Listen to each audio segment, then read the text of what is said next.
साथियों, तो आज के इस वीडियो में मैं आपसे रजिस्ट्री के दौरान होने वाले खर्चे के ब्यौरे को देने जा रहा हूँ। मीन्स दैट कि अगर आप किसी प्लॉट की रजिस्ट्री कराने जाते हैं तो आपको क्या कुछ खर्चा करना पड़ता है, जो वैदिक खर्चा होता है। मीन्स दैट कि जो कानूनी तौर पे आपको खर्च करना ही पड़ेगा, वो मैं आपको इसमें बता दूंगा। यानी कि इसके बाद अगर आप कोई प्रॉपर्टी खरीदना चाहते हैं या अगर कोई पूछता है कि मैं इस दैट कि मैं 35 लाख की प्रॉपर्टी खरीद रहा हूँ, इसमें रजिस्ट्री चार्जेस कितना लगेगा, तो ये आप उंगलियों पे कैलकुलेट करके बता देंगे कि आपको अप्रोक्स होगा, अप्रोक्स आपको इतना पैसा लगेगा। आप एकदम आसानी से इस चीज़ को सीख जाएंगे। तो चलिए इस वीडियो को स्टार्ट करते हैं और आपको रजिस्ट्री के दौरान होने वाले खर्चे के संपूर्ण ब्यौरा देते हैं। तो चलिए इस वीडियो को स्टार्ट करते हैं। So let's get started. Registry के दौरान होने वाले खर्च को जानने से पहले आपको दो कॉन्सेप्ट जानना बहुत ज़रूरी है, मीन्स दैट कि अति आवश्यक है। तो वो दो कॉन्सेप्ट्स हैं, एक है सर्कल रेट और दूसरा है मार्केट रेट। सर्कल रेट क्या होता है? तो सर्कल रेट वो रेट है जो गवर्नमेंट किसी भी लैंड का फिक्स करती है। मीन्स दैट ये मान लीजिए कोई एक लैंड का टुकड़ा है, उस कोई एक एरिया है, एरिया वाइज है सर्कल रेट रहता है, एक सर्कल का ये रेट है। तो मान लीजिए किसी सर्कल में आपको लैंड का रेट है 1000 रुपया पर स्क्वायर फीट। मीन्स दैट ये है कि आपकी जो रजिस्ट्री होगी वो 1000 रुपये पर स्क्वायर फीट से कम की नहीं होगी। मीन्स दैट कि अगर आप रजिस्ट्री करने जाते हैं तो जो आपके रजिस्ट्री चार्जेस होंगे वो मिनिमम 1000 रुपये के ऊपर चार्ज होंगे पर स्क्वायर फीट पे। इस बात को ऐसे समझते हैं कि अगर आप मान लीजिए कोई लैंड का टुकड़ा ले रहे हैं, वहाँ का सर्कल रेट है 1000 रुपये स्क्वायर फीट का सर्कल रेट है, और आप उसे जो खरीद रहे हैं, जो सेलर है, उससे आप उस प्रॉपर्टी को 800 रुपया स्क्वायर फीट पे खरीद रहे हैं। तो जो आपकी एक्चुअल खरीदी है वो 800 रुपये स्क्वायर फीट है, लेकिन इवन दो आप उसे 800 रुपये स्क्वायर फीट पे खरीद रहे हैं, लेकिन जो आपको गवर्नमेंट को चार्जेस देने पड़ेंगे वो आपको 1000 रुपये पर स्क्वायर फीट के दर पर देने होंगे। ये मैं आपको ब्लैक बोर्ड पे समझा दूंगा एकदम इजीली। तो आप ये समझ लीजिए कि सर्कल रेट गवर्नमेंट के द्वारा जो मेंशन किया हुआ एक फिक्स किया हुआ रेट होता है, जो कि गवर्नमेंट का एक मापदंड होता है जिसके आधार पर टैक्सेशन की जाती है। लेकिन मार्केट रेट कभी कभी आपके सर्कल रेट से ज़्यादा होता है, मोस्टली ज़्यादा ही होता है। अगर आपका जो सर्कल रेट है 1000 रुपये का है और आप मार्केट रेट आपको पड़ रहा है उस एरिया में जो मार्केट रेट है 2000 रुपये का है, तो आपको कितना पे करना पड़ेगा? ये आप सोच रहे होंगे कि मैंने 800 का खरीदा लेकिन 1000 का दिया, तो 2000 का खरीद रहा हूँ तो 1000 का दूंगा। नहीं, इसमें आप रजिस्ट्री में जितना अमाउंट बताते हैं उतने पे आपको टैक्स देना पड़ेगा। अगर आप 1000 रुपये ही शो करते हैं कि हमने 1000 रुपये पे लिया है, बाकी आपने ऐसे ही अमाउंट दे दिया, तो आपको 1000 रुपये पे देना पड़ेगा। लेकिन अगर आप शो करते हैं कि मैंने 1500 में या 2000 में लिया है, तो 2000 पे आपको टैक्स देना पड़ेगा। तो ये आपने समझ लिया होगा कि मार्केट रेट और सर्कल रेट। सर्कल रेट क्या होता है? जो गवर्नमेंट फिक्स करती है किसी भी लैंड के रेट को किसी भी एक पर्टिकुलर एरिया में, और सर्कल रेट हो गया। और मार्केट रेट वो होता है जो मार्केट में आमतौर पर रेट चल रहा है, लोग उसे उस रेट पर खरीद रहे हैं। वो डिफरेंशिएट हो सकता है, एक ही एरिया में मार्केट रेट 2000 भी हो सकता है, 2500 भी हो सकता है, 1500 भी हो सकता है, 1800 भी हो सकता है, लेकिन सर्कल रेट 1000 रुपये फिक्स रहता है जो गवर्नमेंट डिसाइड कर देती है। तो आप आशा है कि ये सर्कल रेट और मार्केट रेट को समझ गए होंगे। तो चलिए अब मैं आपको व्हाइट बोर्ड पे कैलकुलेट करके बताता हूँ कि आपको ये जो आपका जो रजिस्ट्री के दौरान होने वाला जो खर्च है उसे आप कैसे कैलकुलेट कर सकते हैं। तो मान लीजिए कि आप सिटी में रजिस्ट्री करने जा रहे हैं। सिटी और गांव का अलग अलग रेट होता है, तो गांव का जब मैं बताऊंगा तो आपको गांव का बता दूंगा, बाकी सिटी का इस वक्त मैं आपको बता रहा हूं। मान लीजिए कि कैलकुलेशन में आसान पड़े इसलिए मान लीजिए कि आप एट द रेट कोई भी प्रॉपर्टी खरीद रहे हैं, वो 1 लाख की खरीद रहे हैं, तो उसके ऊपर हम ये पूरा सिस्टम सेट करके बताएंगे आपको। तो जो स्टैम्प ड्यूटी है, जो स्टैम्प आपको लेना पड़ेगा, तो पहले जैसे कि 10,000 करके ऐसे स्टैम्प्स आते थे, लेकिन अभी क्या है कि ऑनलाइन स्टैम्प निकलता है। आपका जो भी अमाउंट रहेगा 20,000 50,000 एक ही बार निकल जाता है। तो अब कोई वैसा पहले जैसा सिस्टम नहीं रहा, सारा ऑनलाइन हो गया है, तो ऑनलाइन स्टैम्प आपको मिल जाएगा।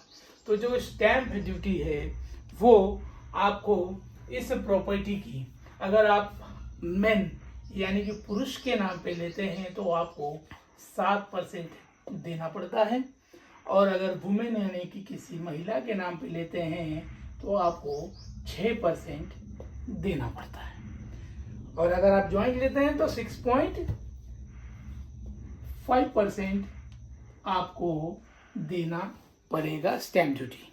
मीन दैट कि इस 1 लाख रुपए का 7% जो होता है, इसके हिसाब से देखा जाए तो 7,000 रुपये हम पुरुष के इसमें ही जोड़ते हैं, महिला और इसमें नहीं जोड़ते हैं, पुरुष में जोड़ लेते हैं। तो कितना हुआ स्टैम्प ड्यूटी?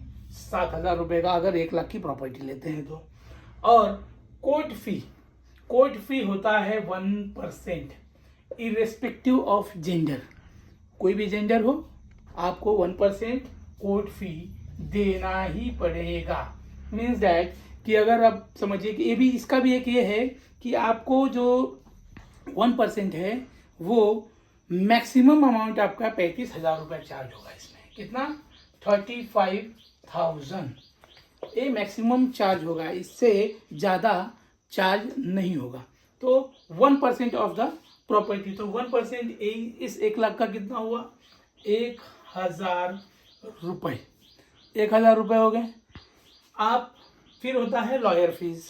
लॉयर यानी कि जो आपका वकील होगा, जो आपके लिए सारे इस झोल को समझेगा, सारा आपका कागज वागज सब लगाएगा, सारा कोर्ट के अंदर रजिस्ट्रार के सामने सबके सामने आपको पेश करेगा, मीन्स दैट कि आपकी हेल्प करेगा, तो वो भी अपना कुछ फीस चार्ज करता है, जो आमतौर पर आप मान लीजिए कि 2,000 से 5,000 होगा, जो आप समझ लीजिए आपके रिलेशन के ऊपर है। अगर आपका कोई खास है तो फ्री में भी कर दे, लेकिन ये 2,000 से 5,000 तक होता है। नॉर्मली हम इसमें 2,000 रुपया मान के चलते हैं, ठीक है। 1 लाख का आप लेंगे तो भी वो 2,000 लेगा, 1 करोड़ का लेंगे तो भी ये 2,000 ही लेगा। अगर वो आपका दोस्त है या बोले तो नहीं, मतलब थोड़ा सा आपसे निगोशिएट करे, नहीं सर इतना लंबा प्रॉपर्टी ले रहे हैं, तो हो सके तो आप 5,000 उसको दे दें, आमतौर पर 2,000 मान के चलिए। तो ये हो गया 2,000। और मिसलेनियस एक्सपेंसेस, मान लीजिए आपके एक्सपेंसेस होते हैं, जैसे कि आपके सारे कागज़ के फोटोकॉपीज होंगे, फोटोकॉपीज होंगे सारे कागज़ के, आधार कार्ड के, ये सारे एक्सपेंसेस, ये भी मान लीजिए आप 1,000 रुपये हो गए। मीन्स दैट कि अगर आप 1 लाख की प्रॉपर्टी लेते हैं तो 7,000, 1,000, 8,000, और ये 2,000, 10,000, और ये एक 11,000 रुपये आपके टोटल खर्च होंगे अगर आप 1 लाख रुपए की प्रॉपर्टी अपने नाम कराते हैं। देखिए, irrespective of circle rate, market rate, means that कि आप रजिस्ट्री इस अमाउंट की करा रहे हैं, तब आपको 11,000 रुपये लगेंगे। इस हिसाब से अगर देखा जाए तो 11%, 1 लाख का 11,000 11% होता है, तो मतलब 11% लगना चाहिए। लेकिन जब आपके इस प्रॉपर्टी का जो ये अमाउंट है बढ़ता है, तो आपकी ये जो 11% नहीं लगेगा, फिर आपको लग जाएगा ये बहुत कम मीन्स दैट कि 8% नियर अबाउट लगेगा, मतलब 8 लाख में आपका ये काम हो जाएगा। जैसे कि अगर आप लेते हैं 1 CR का, अगर हम 1 CR का कैलकुलेट करते हैं, कितने का? 1 करोड़ का। तो 1 करोड़ में 7% आपका कितना हुआ? 7 लाख। ठीक है। कोर्ट फी मैक्सिमम 35,000 है, 1% इसमें ले 35,000 हो गया। लॉयर का फी 2,000 से 5,000 मान लो। ठीक है। अब मिसलेनियस एक्सपेंसेस, उसमें भी 1,000 रुपए का मिसलेनियस एक्सपेंसेस पकड़ लो। ठीक है। 6,000, 6 और 35 कितना हो? 41, 7,41,000, 7,41,000 ये आपका रजिस्ट्रेशन चार्जेस पड़ेगा। 1 करोड़ की अगर प्रॉपर्टी आप लेते हैं तो मीन्स दैट कि अगर आप छोटी प्रॉपर्टी लेते हैं, स्मॉल प्रॉपर्टी लेते हैं, तो आपको ज़्यादा पेमेंट करना पड़ेगा, और अगर आप बिग प्रॉपर्टी लेते हैं तो आपको थोड़ा कम मीन्स दैट कि अगर ज़्यादा प्रॉपर्टी लेते हैं तो 7.5% के अप्रॉक्स में आपका ये टोटल रजिस्ट्री का एक्सपेंसेस आ जाएगा। तो आशा है कि आप लोगों ने ये पूरा वीडियो ठीक से समझा, और अपने हिसाब से आप लोग लगा लीजिएगा कि आपका जो अमाउंट है, अगर वो कम है तो आपका रजिस्ट्री ऑब्वियसली ज़्यादा ही पड़ने वाला है। इसमें क्या है कि ये 35,000 आपका फिक्स रहेगा, ये कोर्ट ये फिक्स रहेगा, ये मिसलेनियस फिक्स रहेगा, लेकिन ये जो है यही आपका वेरी करेगा आपकी अमाउंट के अकॉर्डिंग। अगर 35 लाख का है तो ये 35,000 हो जाएगा, और ये जो 7 लाख लगा 1 करोड़ का, इसमें 35,000 है तो आपका 7% हो जाएगा 2,45,000। 2,45,000 प्लस 35,000 हो जाएगा आपका 2,80,000, और ये आपका 2,000 पकड़ लीजिए, या 5,000 2,85,000, और ये 2,86,000, ये भी आपका अप्रॉक्स पड़ेगा 8% के लगभग। अगर 35 लाख का प्रॉपर्टी लेते हैं तो पड़ जाएगा, मतलब डिफरेंट स्लैब में आपको डिफरेंट परसेंटेज पड़ने वाली हैं। तो ऐसे ही जितनी अमाउंट आपका बड़ा रहेगा उतना ही आपको छोटा स्टैम्प का खर्चा आएगा। आशा है आप लोग ये वीडियो को ठीक से समझ गए हैं। अगर आप लोगों को कोई दिक्कत है, किसी इशू को आप नहीं समझ पा रहे हैं, तो हमारे इस नंबर पर आप हमें मैसेज ड्रॉप कर दें, हम आपको उस चीज़ को एक्सप्लेन कर देंगे। बाकी ऐसे ही वीडियो देखने के लिए हमारे चैनल को सब्सक्राइब कर लीजिए, बेल आइकन को दबा दीजिए, ताकि हमारे नए वीडियोस की नोटिफिकेशन आप लोगों को एट द अर्लीस्ट मिलती रहे।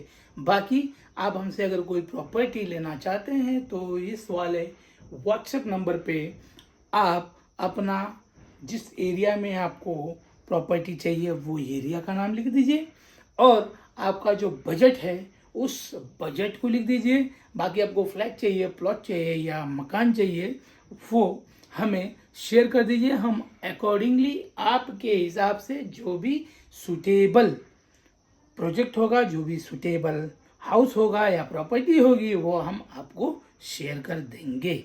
चलिए, आशा है कि आप लोगों को ये वीडियो पसंद आई है। इसी आशा के साथ इस वीडियो को यहीं एंड करते हैं। तब तक के लिए bye, see you, take care.